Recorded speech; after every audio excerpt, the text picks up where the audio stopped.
কলু আবুল আলিয়া আল হুমাজা বিল মাওয়াজিহা আল লুমাজা বিদ্দহরিল গাইব। হুমাজা সামনাসামনি হয় আর লুমাজা ব্যক্তির পেছনে হয়। আল হুমাজা জাহরান আল লুমাজা সিররান বিল হাজিব, অর্থাৎ হুমাজা হয় প্রকাশ্যে আর লুমাজা হয় গোপনভাবে, যখন মানুষ তার সামনে থাকে না। পঞ্চমত ওয়াখামিসুহা আল হুমাজা ওয়াল লুমাজা আল্লাযী ইয়ারকাবুন নাস বিমা ইয়াকরাহুনা ওয়া কানা আল ওয়ালিদ আল মুগীরা ইয়াফআল যালিক। অর্থাৎ হুমাজা ও লুমাজা বলতে তাদেরকে বোঝায় যারা মানুষকে এমন শব্দ বা বিশেষণে ডাকে যা তারা পছন্দ করে না। ওয়ালিদ ইবনে মুগীরা এই কাজের জন্য পরিচিত ছিল, সে এটা সবসময় করত। হাসান বলেন, আল হুমাজা আল্লাযী ইয়াহমিজু জালিসাহু ইয়াখসিরু আলাইহি আইনাহু ওয়াল লুমাজা আল্লাযী ইয়াযকুরু আখুহু বিসসুই ওয়া ইয়াইবুহু। তিনি বলেন, হুমাজা হচ্ছে সেই ব্যক্তি যে এমন একজন ব্যক্তিকে নিয়ে মজা করে এবং দোষ খুঁজে বের করে যে তার পাশে আছে, মানে তার বন্ধু বান্ধবের মধ্যে, এবং সে অনবরত তার উদ্দীপনা নষ্ট করার চেষ্টা করে এবং অপমান করার চেষ্টায় থাকে। এমনকি সে তার দিকে যেভাবে তাকায়, ইয়াখসিরু আলাইহি আইনাহু, এটা দিয়ে বোঝা যায় যে সে তার দিকে বরত্ব নিয়ে তাকায়। তাই এমনকি মুখের অভিব্যক্তিও হুমাজা শব্দে উঠে এসেছে। আপনি কারো দিকে নিচু করার দৃষ্টিতে তাকাতে পারেন। এমনকি আরও এখানে পরিষ্কারভাবে বলা হয়েছে, এখানে কিছু সাহাবা বা তাবিগণ বলেছেন এখানে ওয়ালিদ ইবনে মুগীরার কথা বলা হচ্ছে। আল্লাহ তাআলা তার মুখের অভিব্যক্তি তুলে ধরেছেন, সুম্মা নাজর সুম্মা আবাসা ওয়াবাসর সুম্মা আদবারা ওয়াস্তাকবার। তার এই পুরো অভিব্যক্তি এখানে হুমাজা হিসেবে বর্ণিত হয়েছে। সে রাসূল সাল্লাল্লাহু আলাইহি সাল্লামকে দেখিয়ে তার লোকদের বলতো, যখন কোরআন পাঠ করা হতো সে বলতো, এটা ভালোভাবে যাচাই করে দেখো তো, পরীক্ষা করে বলো যে এটা আসলেই কোনো ওহী কিনা, কারণ তুমি তো আমাদের মধ্যে সেরা কবি, তাই যাও এটা ভালোভাবে শুনে তোমার মতামত জানাও, তোমার সুচিন্তিত মতামত জানাও। তারা তাকে পাঠালো। সে যে কাজে এসেছে সেটা তার জন্য একটা বড় কাজ, কিন্তু সে সেটা প্রকাশ করতে পারছে না। প্রকাশ করাটা তার সম্মানে বাধে। তাই সে রাসূলের দিকে তাকালো কিছুটা অহংকারী চেহারায়। সত্যি এটাই সেটা। সে তার দিকে এমনভাবে তাকালো যেন এই সামান্য জিনিস এটাই সেই ওহী। তারপর সে বলল, আচ্ছা একটু ভেবে বলি। সুম্মা আবাসা, সে কিছুটা ভ্রু কুচকে তাকালো, তার কপালে ভাঁজ দেখা গেল। আবাসা, আচ্ছা এটাই তাহলে সেই সত্যিকারের ওহী। অবাসর, সে অন্যদিকে তাকালো। সুম্মা আদবারা, সে ফিরে তাকালো। ওয়াস্তাকবার, অহংকার প্রকাশ করলো। এটা শুধুই জাদু। ইনহাদা ইল্লা সিহরু ইউসার, আসলে এটাই আমার চিন্তিত মতামত। কিন্তু তার মত দেওয়ার আগে সে পুরো একটা নাটকীয় ভাবসাব দেখিয়েছে, কারণ সে জানে তার আশেপাশের মানুষেরা এটা দেখছে। আর এসব কিছুর কারণ হলো তাকে মানসিকভাবে বিপর্যস্ত করা। এরকম হয় না যে কখনো কেউ আপনার সাথে কথা বলছে আর আপনি মুখের কিছু অভিব্যক্তি করলেন আর সে বলল, কি হয়েছে, আপনি এভাবে তাকাচ্ছেন কেন, তাই না? আপনি কারো দিকে তাকানোর মাধ্যমে তার চিন্তা জগতে প্রভাব রাখতে পারবেন। এটা করা যায় যখন কেউ আপনার সাথে কথা বলে।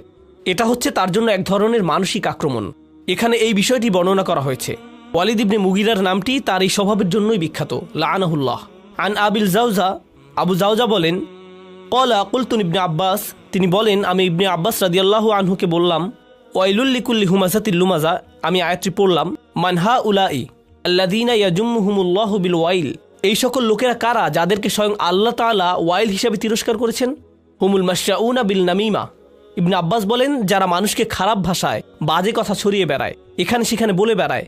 আল মুফাররিকুনা বাইনাল আহিব্বা, এই লোকেরা মানুষের মধ্যে সম্পর্ক নষ্ট করে বেড়ায়। আন নাঈতুনা লিন্নাসি বিল আইব, যারা প্রতিনিয়ত মানুষের নামে দোষ বলে বেড়ায়। তারা যেভাবে মানুষকে ডাকে, যেভাবে মানুষের ব্যাপারে কথা বলে, ও তুমি তো ওই বেটে লোকটার সাথে কথা বলছো, ও হা, আর বলে না, তারা যে শব্দ ব্যবহার করে তা সব সময় মানুষকে নিচু করার জন্য। ও তুমি ওই বিরক্তিকর মানুষটার কথা বলছো, বুঝতে পারছি, আমি তাকে চিনি। এভাবে সে মানুষদের নিয়ে কথা বলে। নাঈতুনা বিল আইব, সব সময় মানুষের নামে দোষ বলে বেড়ানো। এরপর ইবনে আব্বাস রাদিয়াল্লাহু তাআলা আনহুর আরেকটি বর্ণনা আমরা দেখতে পাই, ওয়া ইয়ালাম আন্না জামিআ হাযিহিল উজুহ মুতাকারিবা, এটা রাজির মন্তব্য। জেনে রাখুন এখানে যে সকল মন্তব্য, যে সকল ভিন্ন বর্ণনা এসেছে সবগুলোই একে অপরের সাথে সম্পর্কিত। রাজিআতুন ইলা আসলিন ওয়াহিদ, এগুলো প্রত্যেকটি একটি বিষয়ের প্রতি ইঙ্গিত করে। ওয়াহুয়া তাআন, আর তা হলো মানুষকে নিচু করে কথা বলা। ওয়া ইযহারাল আইব, এবং কারো দোষ ত্রুটি বর্ণনা করা। সুম্মা হাযা আলা কাসামাইন, এরপর জেনে রাখুন এগুলো দুইটি ভাবে হয়ে থাকে। ফাইন্নাহু ইম্মা আন ইয়াকুনা বিল জাদ্দি, এটা কারো প্রচেষ্টায় হতে পারে, অর্থাৎ কেউ হয়তো সত্যিকার ভাবে এটা নিয়ে চিন্তা ভাবনা করে, কাজ করছে। কামা ইয়াকুনু ইনদাল হাসাদ ওয়াল হাকাদ, এটা হাসাদ বা হিংসার কারণে হয়ে থাকে, হিংসার কারণে মানুষের ক্ষতি করে থাকে, এবং সেই সাথে হাকাদ অর্থাৎ বিদ্বেষ। ওয়া ইম্মা আইয়াকুনা বিল হাজল, আবার এটা খেলাচ্ছলেও হতে পারে, অর্থাৎ কারো হয়তো সত্যিকার ভাবে হাম্মাজ বা লাম্মাজ মানে হুমাজা বা লুমাজা হওয়ার নিয়ত নেই, কিন্তু তারা এটা করে শুধু মজা করে, দুষ্টামি করে, হাসতে হাসতে। কামা ইয়াকুনু ইনদা সুখরিয়া ওয়াল ইদহাক। এটা কারোর সাথে মজা বা দুষ্টামি করে হতে পারে। ইম্মা ইয়াকুনা ফি আমরিন ইয়াতাআল্লাক বিদ্দিন, তিনি এটিকে অন্যভাবে দেখেছেন। এটা ধর্মের যে কোনো ব্যাপারেও হতে পারে। অর্থাৎ আপনি হয়তো কারো ধর্মীয় আচরণ, ধর্মীয় পোশাক, ধর্মীয় জ্ঞান ইত্যাদি নিয়ে মজা করছেন। এখানে আরেকটি বিষয় নোট করতে হবে, আলেমগণ এটিকে গুরুত্বের সাথে বর্ণনা করেছেন। বর্তমান সময়ে আমরা খুব অদ্ভুত সময় বাস করছি। বেশিরভাগ মুসলিমরাই মুসলিমদের মতো পোশাক পরে না বা কাজ করে না। তাই যারা খুব অল্প পরিসরে হলেও ধর্মকে ধারণ করে, হয়তোবা তাদের কথায়, তাদের বাহ্যিক পোশাকে বা সামাজিকতায় ইত্যাদি ইত্যাদি, যদি তারা কিছুটা ধর্মের প্রতিফলন দেখায়, তারা এমনকি মুসলিম সার্কেলও ঠাট্টা বিদ্রুপের শিকার হয়। আমরাই তাকে ঠাট্টা বিদ্রুপ করি, অন্য ধর্মের কেউ নয়, বরং মুসলিমরাই করে। যখন এমনটি ঘটে, ধরুন কেউ হাসতে হাসতে বলল, ওই যে ওই লোকটার বড় দাড়ি আছে, কারো দাড়ি নিয়ে ঠাট্টা মশকরা করছেন। কিংবা কেউ হয়তো কারো হিজাব বা জিলবাব নিয়ে মজা করছে। এখানে আমাদেরকে বুঝতে হবে, যখন আপনি কারো দাড়ি নিয়ে মজা করছেন, আপনি আসলে তার দাড়ি নিয়ে মজা করছেন না, আপনি আসলে রসুল সাল্লাল্লাহু আলাইহি সাল্লামের একটি সুন্নাতকে নিয়ে ঠাট্টা করছেন। এটা মোটেও কোনো হালকা বিষয় নয়। ওই লোকটি ফ্যাশন করে দাড়ি রাখেনি, সেই লোকটি আসলে আল্লাহ রসুলকে অনুসরণ করার চেষ্টা করেছে। কিংবা কাউকে হয়তো হিজাবের জন্য ঠাট্টা করছেন, সে হয়তো অন্য কোনো দেশ থেকে এসেছে বা সে তার ধর্মীয় ভাবটা দেখাতে চায়। আমরা ধরে নেব তিনি এটা করছেন কারণ এটা আল্লাহর নির্দেশ, এটা আমরা ধরে নেব। আমরা ভাববো যে তিনি আয়েশা রাদিয়াল্লাহু আনহাকে অনুসরণ করছেন। যখন আয়াতটি নাজিল হয়েছিল, তিনি রান্নাঘরে ছিলেন, তিনি রান্না করছিলেন, নবীজি বাড়ির মধ্যে হাঁটছিলেন। সেই সময় হিজাব সংক্রান্ত আয়াতটি নাজিল হয়েছিল, আর তিনি জানালা দিয়ে তা শুনেছিলেন। তিনি সাথে সাথে তার কাপড় দিয়ে মাথা ঢেকে নিলেন। তারা এমন স্পিরিটকে অনুসরণ করেছেন। সুতরাং তাদেরকে নিয়ে মজা করার মানে হচ্ছে উম্মাহাতুল মুমিনিনকে নিয়ে মজা করা। এর মধ্যে কোনো পার্থক্য নেই। আমাদেরকে খুব সতর্ক হতে হবে যখন আমরা কোনো মানুষের সাথে নিচু স্বরে কথা বলবো, যে কিনা ধর্ম মানার চেষ্টা করছে। এমনকি আপনি যদি তার মতের সাথে একমত নাও হন, এখানে আমি কোনো ফকিহ নই, কিংবা আমি কোনোদিন ফিখের বিষয়ে নিজের কোনো অভিমতও দিব না, কারণ আমি এর যোগ্য নই। কিন্তু আমি আপনাকে এটা বলতে পারি যে ফিখের কিছু বিষয়ে মতের ভিন্নতা রয়েছে। উদাহরণস্বরূপ, বিভিন্ন ফকিহগণ, যেমন কুফার বা মদিনার ফকিহগণ, যেভাবে তারা ধর্মকে দেখেছেন ইত্যাদি, বিভিন্ন আলেমগণের ভিন্ন মত রয়েছে। আমি আপনাকে বলবো না যে কার মতটি সঠিক, আমি এর যোগ্য নই। কিন্তু আমি আপনাকে বলতে পারি, যদি আপনি কারো মতের সাথে একমত না হন, বা আপনি মনে করেন পাগড়ি পরাটা তত গুরুত্বপূর্ণ নয়, কিন্তু তারা মনে করে, তাই তারা পাগড়ি পরে, আপনার কি মনে হয় তারা কেন পাগড়ি পরে? নবীজি সাল্লাল্লাহু আলাইহি সাল্লামের প্রতি ভালোবাসা থেকে, তাই না? এমন কিছু বর্ণনা আছে না যেখানে বলা হয়েছে রসুল সাল্লাল্লাহু আলাইহি সাল্লাম পাগড়ি পরতেন? তাহলে আপনি যখন তার পাগড়ি নিয়ে মজা করেন যে ওই লোকটিকে দেখতে লাগছে, আমি এইসব শব্দ উচ্চারণ করতে পারবো না, আপনি যদি বলেন এ তো খুবই সংকীর্ণ মনা, এটা সেটা, সেই সব পোশাক পরে ইত্যাদি ইত্যাদি, আপনি যদি তার এই পোশাকের সাথে একমত নাও হন, যেহেতু তারা রসুলের প্রতি ভালোবাসা নিয়ে এটা পরে, এটাই আপনার তাকে সম্মান করার জন্য যথেষ্ট। এমনকি সাহাবারা কিছু বিষয়ে মাঝে মধ্যে তারা কিছু অযৌক্তিক কাজ করতেন, আপনার কখনোই মনে হবে না যে এটা যৌক্তিক, কিন্তু আমরা জানি তারা ভালোবাসা থেকে এটা করেছেন। যেমন ধরুন আব্দুল্লাহ ইবনে মাসউদ রাদিয়াল্লাহু তাআলা আনহু, তিনি একবার ভ্রমণ করছিলেন। মাঝে মধ্যে তিনি এমন করতেন, তিনি তার বাহনের উপর ঝুঁকে বসতেন। অন্য সাহাবীরা দেখে বলতেন, কি ব্যাপার, আপনি এমন করলেন কেন, এখানে ঝুঁকে পড়ার কি আছে? তিনি বলেন, এখানে একটা গাছ ছিল, রসুল সাল্লাল্লাহু আলাইহি সাল্লাম যখন এর পাশ দিয়ে যেতেন, তিনি তার বাহনের সামনের দিকে ঝুঁকে বসতেন। এই জন্য তিনি রসুলের প্রতি ভালোবাসায় এমনটি করেছেন। এখন অন্য কারোর জন্য এটা খুবই হাস্যকর ঘটনা হবে, কিন্তু এটা ভালোবাসা থেকে করেছেন এবং আমরা একে সম্মান করি। আমরা এটা এমনই রাখি, একে নিয়ে বিচার বিশ্লেষণ করি না। আমাদেরকে এইসব ব্যাপারে সতর্ক হতে হবে এবং মানুষের এই ভক্তির প্রতি নজর রাখতে হবে। যাই হোক, তো ইম্মা ইয়াকুনা ফি আমরিন ইয়াতাআল্লাক বিদ্দিন, এটা ধর্মের কোনো ব্যাপারেও হতে পারে। ওয়া হুয়া মা ইয়াতাআল্লাক বিসসুরা আউল মাশি, এটা তাদের পোশাক নিয়েও হতে পারে, মানে আপনি কারো পোশাক নিয়ে ঠাট্টা মশকরা করেন, বা সে যেভাবে হাঁটে তা নিয়ে, আউল জুলুস, বা যেভাবে সে বসে বা যাদের সাথে বসে, ওয়া আইয়ুহু কাসীরা, এবং এটা বিভিন্নভাবে হতে পারে। সুম্মা ইজহারুল গায়ব ফি হাযিল আকসামিল আরবাআ ক্বাদ ইয়াকুনু লিহাজির, এরপরে এভাবে তাদের দোষ বললে তিনি যে চারটি বিষয় বলেছেন, এটা হতে পারে সামনাসামনি, ওয়া ক্বাদ ইয়াকুল লিগায়ব, এটা হতে পারে কারো পেছনে, ওয়া আলাত তাকদিরাইন ফাকাদ ইয়াকুলু বিল্লাফস, এবং এই দুই অবস্থায় এটা কথা দিয়ে হতে পারে, ওয়া ক্বাদ ইয়াকুন বিইশারাতিন ইশারাতির রাসুল আইন, কিংবা মাথা নাড়ানোর মাধ্যমে বা মুখের অভিব্যক্তির মাধ্যমে বা চোখের মাধ্যমে, ওয়া গায়রিহিমা, বা অন্য কোনোভাবে, ওয়া কুল্লু যালিকা দাখিল তাহদান নাহি ওয়াজ জাজর, এটা আমি অনেক আগেই বলেছিলাম, এটা দিয়ে দার্স শুরু করেছিলাম। এই সবগুলো বিষয়ই আল্লাহ নিষেধ করে দিয়েছেন এবং যারা এমন করে তাদেরকে তিরস্কার করেছেন। তাই এগুলোর ব্যাপারে সতর্ক হন।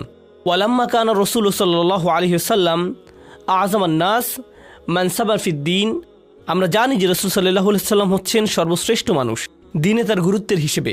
কানাত তাআন ফিহি আযিমান ইনদাল্লাহ, তাই তাকে নিয়ে মজা করার পরিণাম আল্লাহর কাছে ভয়াবহ। ফালা জারামা ক্বাল, তাই স্বাভাবিকভাবেই তিনি বললেন ওয়াইলুল লিকুল্লি হুমাযাতিল লুমাযা। তাই যথাযথ কারণেই যারা এমন করে তাদেরকে তিনি বিভ্রান্ত হিসেবে উল্লেখ করেছেন। কারণ একটি তাফসিরে একটি মত থেকে আমরা পাই, এটা বিশেষভাবে ওয়ালিদ ইবনে মুগিরার ব্যাপারে বলা হয়েছে যে সরাসরি রসুল সাল্লাল্লাহু আলাইহি ওয়াসাল্লামকে নিয়ে মজা করত। মুফাসসিররা বলেছেন যেহেতু এটা রসুল সাল্লাল্লাহু আলাইহি ওয়াসাল্লামকে নিয়ে করা হয়েছে তাই এত কঠিন কথা এসেছে, কেননা তাকে নিয়ে মজা করা কোনো ছোট বিষয় নয়। মানে সে কাফের হওয়ার কারণে ইতিমধ্যেই জাহান্নামে যাচ্ছে, এর উপর নবীজিকে নিয়ে মজা করে সে তার গর্তটা আরও বড় করেছে। তোমার যতটুকু আছে তা কি পছন্দ হচ্ছে না? যদি সে রসুল সাল্লাল্লাহু আলাইহি ওয়াসাল্লামকে নিয়ে কোনো মজা নাও করত, সে শুধু একজন কাফের, এটাই যথেষ্ট তার সর্বনাশ হওয়ার জন্য। কিন্তু সে আরও বড় বিভ্রান্তি ডেকে এনেছে। আর আশ-শাওকানি রাহিমাহুল্লাহর কিছু মন্তব্য পড়ব। হুয়া মুরতাফিউন আলাল ইবতিদা, ওয়াইল শব্দটি এখানে রফা, কারণ এটা হচ্ছে বাক্যে মুবতাদা। ওয়াসাউইগাল ইবতিদা মা কাউনিহি নাকিরা, এখানে নাকিরা দিয়ে তিনি শুরুটা বিশেষভাবে ব্যবহার করেছেন। নাকিরা মানে কি? ব্যাকরণগতভাবে নাকিরা অর্থ আলিফলাম ছাড়া, তাই জুমলায় ইসমিয়ায় আলিফলাম দিয়ে শুরু হয়। আল ওয়াইলু লিকুল্লি হুমাযাতিল লুমাযা। তিনি বলেন তিনি এখানে মারিফা না এনে নাকিরা ব্যবহার করায় এটা বিশেষ গুরুত্ব পেয়েছে। এখানে আলিফলাম ছাড়া ওয়াইল এসেছে, আল ওয়াইলু না বলে তিনি বলেছেন ওয়াইলুন। আসলে এর কি মহত্ব রয়েছে? কাউনুহু দুআউন আলাইহিম, এতে করে এটা তাদের বিপক্ষে অভিশাপ হিসাবে ব্যবহৃত হয়েছে। অর্থাৎ যদি আপনি বলেন আল ওয়াইল, এটা শুধু বর্ণনা হিসাবে ব্যবহৃত হয়, দুর্ভোগ তার জন্য যে হুমাজা ও লুমাজা। কিন্তু আপনি যদি আলিফলাম বাদ দেন, এতে করে বোঝায় আপনি শব্দটি দিয়ে কারোর জন্য দোয়া করছেন বা অভিশাপ দিচ্ছেন। অর্থাৎ এটা দিয়ে আল্লাহ তাদের উপর অভিশাপ দিচ্ছেন। এটা নিছক কোনো বর্ণনা নয়। বিষয়টা আমি আপনাদের বুঝিয়ে বলছি। কাউকে আরবিতে সালামুন আলাইকুম বলা যায়, এটা দিয়ে দুইটি বিষয় বোঝায়। একটি অর্থ হচ্ছে আমি আপনাকে বলছি যে আপনার উপর শান্তি আছে, এটা প্রথম, এটা নিছক বর্ণনা। দ্বিতীয়ত দোয়া করা, আপনার উপর শান্তি বর্ষিত হোক। দুইটি আলাদা বিষয়, একটি হলো বর্ণনা, অপরটি দোয়া। ব্যাকরণের ভাষায় একটি হলো খবরিয়া, অপরটি ইনশাইয়া। বুঝতে পারছেন?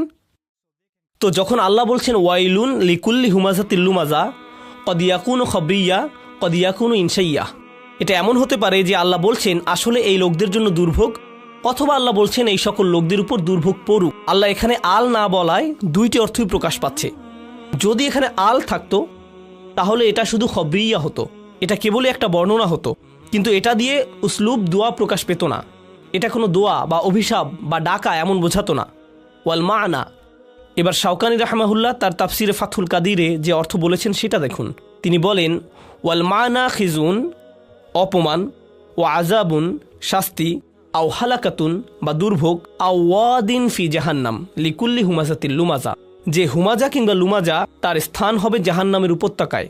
অর্থাৎ নবীজির কয়েকটি হাদিসে আমরা পাই বর্ণনা করা হয়েছে এদের স্থান হবে জাহান্নামের তলদেশে, একে ওয়াইলও বলা হয়। এবং সেই তলদেশ এতই ভয়ঙ্কর হবে যে কিছু বর্ণনায় এসেছে স্বয়ং আগুন নিজে নিজের থেকে বাঁচতে চাইবে। এটাই হচ্ছে ওয়াইল। স্বাভাবিকভাবে এই শব্দের ব্যবহার যেমনই হোক, এটা হচ্ছে দুর্ভোগের চূড়ান্ত পর্যায়, সবচেয়ে তলদেশ। গারকিল আসফালি মিনান নার, তাদের জন্য যারা হচ্ছে হুমাজা আর লুমাজা। আল্লাহ আমাদের তাদের থেকে রক্ষা করুন। ক্বালা ইবনে কিসান হুমাজার ব্যাপারে বলেছেন, তিনি কি বলেছেন? আল্লাযী ইউসি জুলাসাহু বিসুইল লাফস, যে ব্যক্তি তার সাথের মানুষের নামে দোষ বলে তার ক্ষতি করে বেড়ায়। আল লুমাজা ইয়াকসিরু আইনাহু আলা জালিসিহি, যে ব্যক্তি তার সাথের মানুষের উপর চোখ রাখে, অর্থাৎ সে তাদের উপর নজর রাখে, সে চোখ দিয়ে তাদের নিয়ে ঠাট্টা মশকরা করে। ওয়াসিরু বিয়াদিহি, সে হাত দিয়ে নির্দেশ করে। অবিরসি, মাথা বা মুখের অভিব্যক্তির মাধ্যমে। অবিহাদিবিহি, মানে যখন তারা আশেপাশে থাকে না। ওয়াল আউয়াল উলা, তবে প্রথম অর্থে মানে যে মুখের ভাষায় মানুষকে নিয়ে মজা করে, এটাই সবচেয়ে সঠিক অর্থ। অবিনা উল ফুল, এবং যেভাবে ফুলা ব্যবহৃত হয়েছে। ইয়াদুল্লু আলাল কাসরা, আমরা এটা নিয়ে আগেও বলেছি, এটা কেবলমাত্র বিশালত্ব বোঝায় না, এটা দিয়ে সংখ্যাও বোঝায়, এমন কিছু যা বারবার হয়ে থাকে। ফাফিহি দালালাতুন আলা আন্নাহু ইয়াফআল যালিকা কাসীরান, এটা দিয়ে বোঝা যায় যে সে এটা বারবার করে থাকে। এবার আমরা কিছু ব্যাকরণগত দিক দেখব। এগুলো বর্ণনা করেছেন ডক্টর ফাদেল সালেহ আস-সামিরাই। মাল ফারকু বাইনা ওয়াইলান ওয়াইলুন, কি পার্থক্য হতো যদি আল্লাহ বলতেন ওয়াইলান কিসের বদলে, তখন এটা হতো নসব। এটা যদি নসব হতো তখন এতে কি পার্থক্য হতো? রফার বদলে যদি আল্লাহ বলতেন ওয়াইলান লিকুল্লি হুমাজাতিল লুমাজা, তাহলে আল কায়দা মূলনীতি আল মারফু ইউফিদুল ইসমিয়া, মানে রফার কারণে জুমলা ইসমিয়া হয়েছে। ওয়াল মানসুব জুজউম মিন জুমলা ফেলিয়া, নসব থাকলে এটা জুমলায় ফেলিয়ার অংশ হতো। আমরা 17 প্রকারের নসবের বিষয় জেনেছি। 17 নম্বরে আমি যোগ করছি, যদি আপনি নসবযুক্ত কোনো শব্দ দেখেন, মানে এর আগে একটি ক্রিয়া আছে, এখানে এটাই বলা হয়েছে, যদি দেখেন নসব দিয়ে কোনো শব্দ শুরু হয়েছে, এর মানে এর আগে একটি ক্রিয়া আছে। ওয়াইদা কুলনা ওয়াইলুন ফাহিয়া জুমলা ইসমিয়া, যখন আমরা বলি ওয়াইলুন এটা জুমলা ইসমিয়া। ওয়াইলুল্লাহু ওয়াইদা কুলনা ওয়াইলান ফাহিয়া জুমলা ফেলিয়া। যেমন আল্লাহ বলেছেন ফাদরবার রিকাব, দরবা হচ্ছে নসব, নসব হয়েছে। সূরা মুহাম্মাদের এই উদাহরণটি হচ্ছে জুমলায় ফেলিয়া। ওয়াফি কওলিহি তাআলা ওয়াইলুল লিকুল্লি হুমাজাতিল লুমাজা লাম ইয়াকুল ওয়াইলান, তিনি এখন এর তাৎপর্য বর্ণনা করছেন। এতক্ষণ বলেছেন জুমলা ইসমিয়া ও ফেলিয়ার পার্থক্য, এখন বলছেন তাৎপর্য। তিনি বলেন আল্লাহ একে জুমলা ইসমিয়া করার কারণে লাম ইয়াকুল ওয়াইলান, তিনি ওয়াইলান বলেননি। লিআন্না হাযা হালাকুন দাইমুন লা ইয়ানকাতি, কারণ এটা এমন দুর্ভোগ যা চিরস্থায়ী, যা কখনোই শেষ হবে না। মনে রাখবেন জুমলায় ফেলিয়া দিয়ে সাময়িক বোঝায় আর ইসমিয়া দিয়ে চিরস্থায়ী বোঝায়। তাই আল্লাহ এখানে ইসমিয়া ব্যবহার করেছেন কারণ এটা চিরস্থায়ী, যা কখনোই শেষ হবে না। লিযা ক্বালা ফি খাতিমাতি সূরা, আর এটাই এই সূরার শেষে একই কথা বলার কারণ। ইন্নাহা আলাইহিম মুসাদাহ, তাদেরকে পুরোপুরিভাবে বেঁধে দেওয়া হবে লম্বা লম্বা খুঁটিতে। ফি আমাদিম মুমাদ্দাদাহ ওয়ালাউ ক্বালা ওয়াইলান, কিন্তু যদি তিনি নসব দিয়ে ওয়াইলান বলতেন সুম্মা ক্বালা ফিল খাতিমাহ, এরপর সূরার শেষের শব্দগুলো দেখুন, খাতিমাতি নাফসিল আয়াহ ফালা ইয়াতানাসাবুল আমরু লুগিয়ান, তাহলে এটা শেষের সাথে সামঞ্জস্যপূর্ণ হতো না, এতে ইসমিয়ার মতো মিল থাকতো না।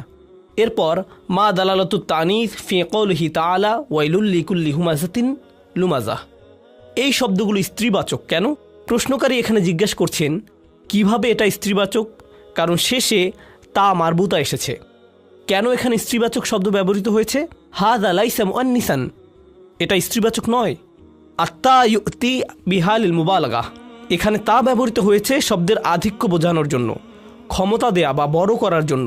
ওয়াতা আত্তানিস হিয়া লাইসাত ফাকাদলিত তানিস, এখানে স্ত্রীবাচক তা কেবল স্ত্রীবাচক করার জন্য ব্যবহৃত হয়নি। ওয়াইলুল লিকুল্লি হুমাজাতিন লুমাজা, আত্তা তাদুল্লু আলা তাকসির, তা দিয়ে আধিক্য বা অনেক ঘটে এমনও বোঝানো হতে পারে। মাসালান ফাইলাহ ওয়া ফাআলা মিন আউজানিন মুবালাগা, ফাইলাহ ও ফাআলা শব্দের ধরন হচ্ছে আধিক্য বোঝানো। যেমন রজুলুন আল্লামাহ অফাহামাহ, আল্লামা হচ্ছে অনেক বেশি জানে, যার অনেক বেশি জ্ঞান আছে। আল্লাম হচ্ছে জ্ঞানী, আল্লামা হচ্ছেন তার চেয়েও বড় জ্ঞানী। একইভাবে তিনি বলেন দাহিয়াহ, আফআলিল মুবালাগা থেকে একই ধরনের আরেকটি শব্দ। এখন আমরা একটু এই শব্দগুলোর মূল সম্পর্কে জানবো ইনশাআল্লাহ তাআলা। আমরা এতক্ষণ তাফসিরের মন্তব্য পড়লাম, এবার এগুলোর মূল নিয়েও কিছুটা জানবো। ফুআলাহ, লুমাজাহ, এর অর্থ হলো হামাজা। আমরা হামাজা দিয়ে শুরু করি। হামাজা ইয়াহমিজু, শব্দগতভাবে এর অর্থ হলো কাউকে ছোট কিছু দিয়ে গুঁতো দেয়া, এটা হচ্ছে শাব্দিক অর্থ। মিহমাজ, আরবি ভাষায় এর অর্থ হলো ঘোড়সাওয়ারের পায়ের জুতোয় যে কাঁটা থাকে। আরবের ঘোড়সাওয়ারিদের পায়ের জুতায় কিছু কাঁটা থাকে, যখন ঘোড়াগুলো ধীরে চলে তারা লাথি মারে, কিন্তু তাদের জুতা দিয়ে নয়, তারা জুতার কোনা দিয়ে মারে, যাতে ঘোড়াগুলো বিরক্ত হয় এবং আরও জোরে দৌড়াতে থাকে। একে আরবিতে বলে মিহমাজ। এটা দিয়ে কাঠের লাঠিও বোঝানো যায়, যার শেষে লোহার দণ্ড থাকে। আউযু বিকা মিন হামাযাতি শায়াতিন, একটি আয়াত, আমি আপনার কাছে শয়তানের খোঁচা, জ্বালাতন, উপদ্রব থেকে আশ্রয় চাই। হুমাজা, যারা সব সময় মানুষকে জ্বালাতন করতে ব্যস্ত থাকে, তাদের কথা মানুষকে খোঁচা দেয়, বিরক্ত করে। এর মানে হচ্ছে কাউকে বিরক্ত না করে সে থামে না, তারা বিরক্ত করতেই থাকে যতক্ষণ না তার মুখে বিরক্তি দেখতে পায়, এবং যতক্ষণ সে এটা দেখতে না পায় তার মিশন চলতেই থাকে, সে বিরক্ত করতেই থাকে। এটাই হচ্ছে হুমাজা। এরপর লুমাজা সম্পর্কে বলি। দরাবা ইয়াদরিবু থেকে লামাজা ইয়ালমিজু হয়েছে, কারো ব্যাপারে খোঁজ খবর নেয়া, দোষ বের করা, মানে কারো ব্যাপারে অনবরত খোঁজ খবর নিতে থাকা যতক্ষণ পর্যন্ত আপনি কোনো দোষ খুঁজে না পান। আমরা তো সবাই মানুষ, আমাদের কিছু না কিছু দোষ থাকবেই, সমালোচনার যোগ্য হবে। হ্যাঁ, আমাদের সবারই কিছু খারাপ দিক আছে, সুতরাং আপনি যদি কারো দোষ খুঁজতে থাকেন, আপনি কি খুঁজে পাবেন? অবশ্যই। এরপরে সেটা নিয়ে খোঁচানো, অপবাদ দেয়া, সবাইকে বলা, অপবাদ দেয়া, প্রকাশ করা, অপমান করা, এটাই হচ্ছে লামাজা। লামাজাহু, সে তার দিকে তার চোখ, তার ঠোঁট বা তার নিচু স্বর দিয়ে অঙ্গভঙ্গি করলো, অর্থাৎ কাউকে নিয়ে বিকৃত স্বর করা। এই যে এসেছে, ওই যে যাচ্ছে, এটাও লামাজাহু। এটা তাফসিরে নয়, বরং ভাষাগত অর্থ, যা আপনি পাবেন লিসানুল আরবের মতো ডিকশনারিতে। সে খারাপ কথা বলে বা সে অন্যের দোষ খোঁজে। লামাজাহু দিয়ে এমনও বোঝায়। এর সাথে সাদৃশ্যপূর্ণ আরেকটি শব্দ হচ্ছে ইয়াগতাবুহুম, অর্থাৎ সে তার পিছনে নিন্দা করে। হুমাজার সাথে পার্থক্য কি? এই প্রশ্নটি আগেও এসেছে। হুমাজা ও হাম্মাজের মধ্যে পার্থক্য কি? কোরআনে একটি জায়গায় আল্লাহ বলেছেন হাম্মাজিন মাশাইম বিনামিম। আচ্ছা, হুমাজা ফা আসলুহা হুমাজ ওয়াহিয়া মিন সিয়াগিল মুবালাগাহ। হুমাজা শব্দের মূল অক্ষর হচ্ছে হুমাজ, এটা দিয়ে আধিক্য বোঝায়। এর সাথে একই রকম শব্দ হচ্ছে মিসলা হুতাম, লুকা, গুদার, ফুসাক ইত্যাদি। ওয়াকুলু আহলুল লুগা, এবং ভাষাবিদগণ বলেন মা বুলিগা বিত্তা ইয়াদুল্লু আলা নিহায়াতি ফিল ওয়াসফ ওয়াল গায়াতি ফিল ওয়াসফ। এটা গুরুত্বপূর্ণ। এখানে একটি অতিরিক্ত তা দিয়ে আধিক্য বোঝানো হয়েছে, যেটা দিয়ে একটি গুণের চরম আধিক্য বোঝা যায়। অনেক নয়, কোনো গুণের চরম পর্যায়, এবং তারা ওই গুণের প্রতি আচ্ছন্ন হয়ে থাকে। আল কিয়ামাহ, আত্তাম্মাহ, আসসাখাহ, আল কারিআহ, এগুলোর শেষে কি আছে? চরম মাত্রার দাঁড়ানোকে কিয়াম বলে না, কি বলে? কিয়ামাহ, তাই না? তাই এই গুণগুলো এসেছে চরম মাত্রা বোঝাতে। হাফাজাত তানিস লিল মুবালাগাহ ইয়াস্তিস তানিস, স্ত্রীবাচক করার কারণ হলো আধিক্য বোঝানো, কিন্তু মূলত এর চরম মাত্রাকে নির্দেশ করার জন্য।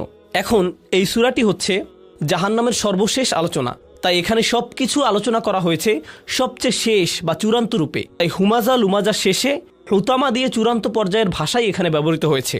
আর যারা সবচেয়ে কঠিন শাস্তি পাবে তারা অবশ্যই সবচেয়ে চরম পর্যায়ের হুমাজ লুমাজ করেছে, যাতে এই শব্দগুলোর কার্যকারিতা প্রমাণ হয়। ওয়াল হুতামা হিয়া বিনাফসি সিগাতি হুমাজা ওয়াহিয়া সিগাত মুবালাগাহ লিযালিক নাসাবা ইউজকার বুলুগুহুম আন নিহায়া।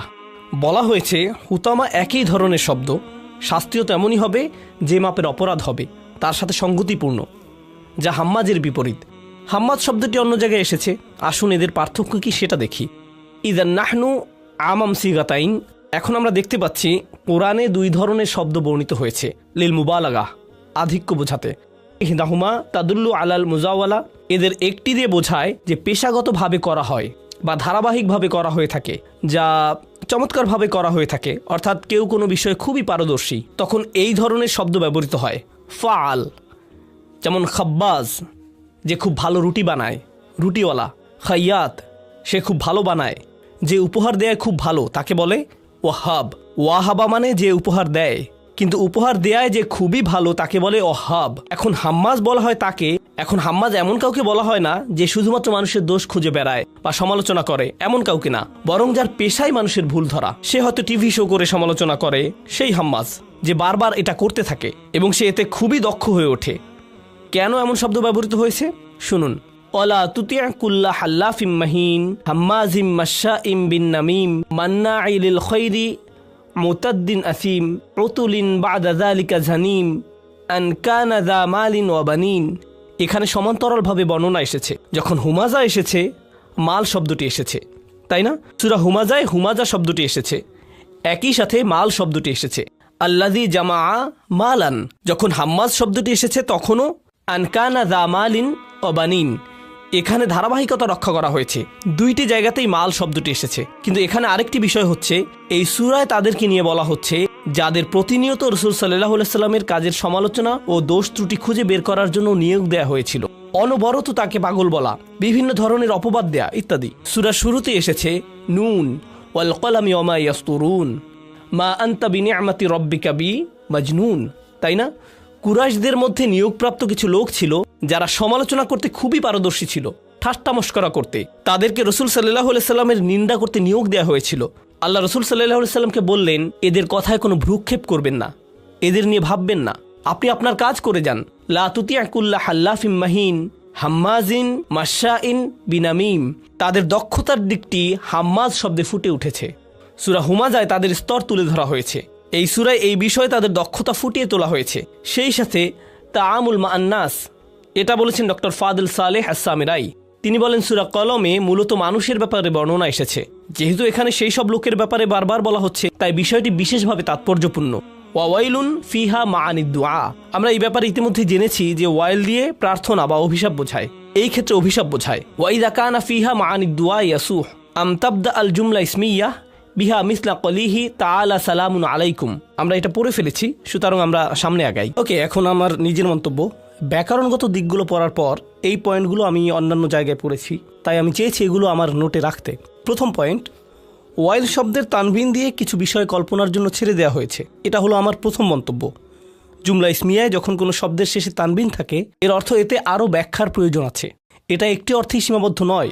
উদাহরণস্বরূপ ধরুন, উজুহু ইয়াউমাইজিন নাদিরা, কিছু মুখমণ্ডল, কিন্তু তখন প্রশ্ন জাগে বাকি মুখমণ্ডলের কি হবে? তাই আয়াতের পরের অংশে আমরা দেখি অন্যান্য মুখমণ্ডলের কি হবে, বাসিরাতুন তাজুন্নু ইউফআলা বিহা ফাকিরা ইত্যাদি। যদি আপনি বাক্যটি মাআরিফ দিয়ে শুরু করেন তাহলে এতে আর কিছুই বাকি থাকে না, কিন্তু যদি নাকিরা দিয়ে বাক্য শুরু হয় কিছু অংশ বাকি থেকে যায়, আরও কিছু বাকি থাকে। তো এই ওয়াইল শব্দটির আরও কিছু অর্থ আছে।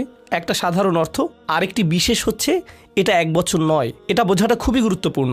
আপনারা জানেন যে কোরআনে ফাহিশা এবং আল ফাহিশা এর মধ্যে পার্থক্য রয়েছে। আল্লাহ তাআলা কোরআনে ফাহিশা শব্দটির ব্যবহার করেছেন, আবার তিনি আল ফাহিশা শব্দটিও ব্যবহার করেছেন। ওয়াল্লাযীনা ইযা ফাআলু ফাহিশাতান, এখানে আল নেই। ওয়াল্লাতী ইয়াতিনাল ফাহিশাতা মিন নিসাইকুম, ফাহিশা দিয়ে যে কোনো ধরনের নির্লজ্জতা বোঝানো হতে পারে।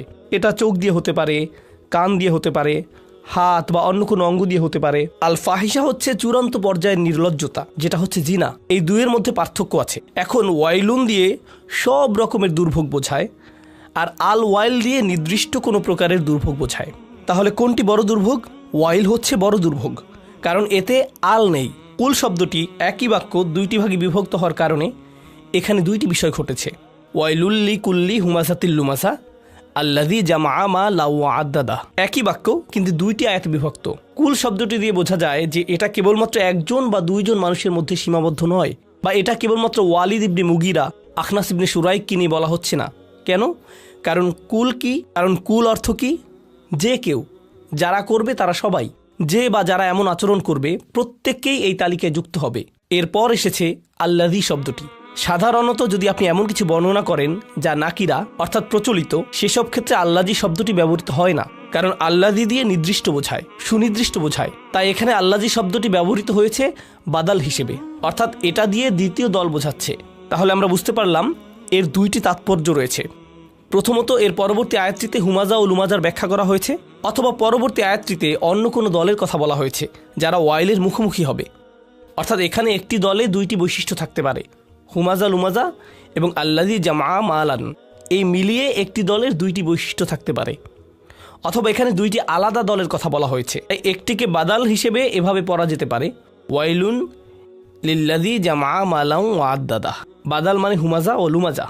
আও ওয়াইলুল লিকুল্লি জামআ, আসলে কুল নয়, বাদাল মিন কুল, ওয়াইলুল লিল্লাযী জামআ মালান ওয়া আদাদা। মোদ্দা কথা হচ্ছে, পরবর্তী আয়াতে যাওয়ার আগে বিষয়টি যদি আপনি এখনো বুঝে না থাকেন, এর মূল কথাটি হলো হুমাজা ও লুমাজার ব্যাপারে যে বর্ণনা এসেছে, বিষয়টি ভালোভাবে বোঝাতে আমি কিছু বাংলা শব্দ নির্বাচন করেছি।